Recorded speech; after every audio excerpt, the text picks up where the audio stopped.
এই দুইটা হাওয়াই মিঠাইয়ের দাম নাকি 40 টাকা। হ্যাঁ তো 40 টাকা হতেই পারে, তাই বলে গায়ে হাত তোলা কি হয়েছে? কিসের 40 টাকা?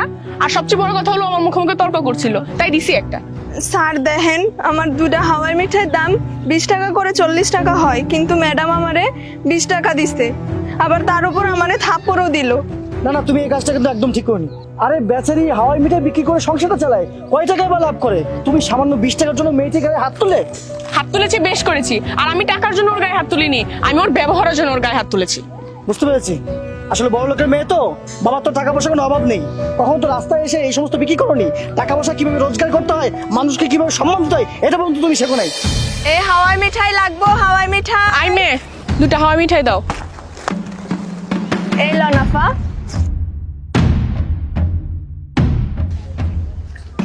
20 টাকা কেন আপা? দুইটা হাওয়াই মিঠাই তো 40 টাকা। এই কিসের 40 টাকা রে? এগুলোর দাম তো 10 টাকা করে। 10 10 20 টাকা দিছি তোরে আমি, আবার কিসের 40 টাকা হয়? না আপা, দুইটা হাওয়াই মিঠাইয়ের দাম 40 টাকা, আগে 10 টাকা করে ছিল, কিন্তু এখন তো সবকিছুর দাম বাড়ছে, এই জন্য এখন 20 টাকা করে 40 টাকা। এই শুধু শুধু কথা বাড়াস না তো, যেটা দিছি ওটা নিয়ে চলে যা, আর কোনো টাকা পয়সা দিতে পারবো না আমি তোরে। দেখেন আপা, আমারে ঠকাইয়েন না, এই হাওয়াই মিঠাই বেচছাই আমার সংসার চলে, আমার মায়ের ওষুধ কিনতে হয়। আপা আপনার কাছে আমি হাওয়াই মিঠাই বেচমু না, দেন আমার হাওয়াই মিঠাই দেন। এই ছোট লোকের বাচ্চা, এত কথা বলস কেন তুই? আপা আপনি আমারে 20টা টাকার জন্য মারলেন, আজ গরিব বলে আপনি আমারে থাপ্পড় দিতে পারলেন। এই কি ব্যাপার, তুমি ওর গায়ে থাপ্পড় দিলে কেন? আর দেখো না বেশি কথা বলে। এই দুইটা হাওয়াই মিঠাইয়ের দাম নাকি 40 টাকা। হ্যাঁ তো 40 টাকা হতেই পারে, তাই বলে গায়ে হাত তোলা কি হয়েছে? কিসের 40 টাকা? আর সবচেয়ে বড় কথা হলো আমার মুখে মুখে তর্ক করছিল, তাই দিছি একটা। স্যার দেখেন, আমার দুটা হাওয়াই মিঠাইয়ের দাম 20 টাকা করে 40 টাকা হয়, কিন্তু ম্যাডাম আমারে 20 টাকা দিছে, আবার তার উপর আমারে থাপ্পড়ও দিল। না না, তুমি এই কাজটা কিন্তু একদম ঠিক করনি। আরে বেচারি হাওয়াই মিঠাই বিক্রি করে সংসারটা চালায়, কয় টাকায় বা লাভ করে? তুমি সামান্য 20 টাকার জন্য মেয়েটির গায়ে হাত তুলে? হাত তুলেছি, বেশ করেছি। আর আমি টাকার জন্য ওর গায়ে হাত তুলিনি, আমি ওর ব্যবহারের জন্য ওর গায়ে হাত তুলেছি। বুঝতে পেরেছি, আসলে বড় লোকের মেয়ে তো, বাবার তো টাকা পয়সার কোনো অভাব নেই। কখন তো রাস্তায় এসে এই সমস্ত বিক্রি করনি? টাকা পয়সা কিভাবে রোজগার করতে হয়, মানুষকে কিভাবে সম্মান দিতে হয়, এটা পর্যন্ত তুমি শেখো নাই। আজকে যদি ওই মেয়েটার মতো রাস্তায় দাঁড়ায় দাঁড়ায় এই সমস্ত বিক্রি করতা, টাকা পয়সা ইনকাম করে সংসার চালাইতে হইতো, তাহলে বুঝতে পারতা যে মানুষকে কিভাবে সম্মান করতে হয়। বুঝতে পারছো?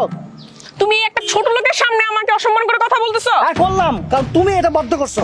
দেখো, মানুষকে সম্মান দিতে শেখো। প্রতিটা মানুষই কিন্তু মানুষ। তুমি যেমন রক্তে করা মানুষ, উনিও কিন্তু সেই রক্তে করা মানুষ। বুঝতে পারছো? আজকে ওর পরিস্থিতির জায়গা তো তোমার পরিস্থিতি এরকম হতে পারতো, বাবা অসুস্থ থাকতে পারতো, ফ্যামিলিটা নিজের দায়িত্বে চালাতে হতে পারতো। তখন কি করতে? একবার ওর জায়গায় নিজেকে দাঁড় করে দেখেছো যে কেমনটা লাগে? দুনিয়াটা কত কঠিন, তুমি তো বুঝবে না জীবনটা কত কঠিন। ওই মেয়েটা ঠিকই বোঝে। ওই মেয়েটার জায়গায় যদি তোমাকে আজকে রাস্তা দাঁড়িয়ে এগুলো বিক্রি করতে হতো, তুমিও ঠিক জীবনটাকে বুঝতে পারতে। বুঝতে পারছো? মানুষকে সম্মান দিতে শেখো। আসলে শোনো, আই এম সরি, আমার এই কাজটা তোমার সাথে করা ঠিক হয়নি। একটা মেয়ে হয়ে আমি তোমার এই ব্যাপারটা আমার বোঝা উচিত ছিল। আমি আমার ব্যবহারের জন্য তোমার কাছে অনুতপ্ত, তুমি প্লিজ আমাকে ক্ষমা করে দিও। ঠিক আছে আপা, আমি কিছু মনে করি নাই, আপনি যে আপনার ভুল বুঝতে পারছেন এটাই অনেক। শুনুন, আপনি আপনার মায়ের জন্য কিছু কিনে যাবেন, হ্যাঁ?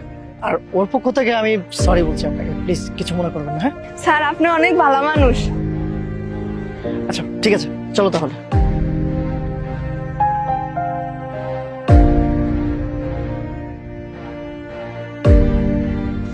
এই হাওয়াই মিঠাই লাগবো, হাওয়াই মিঠাই।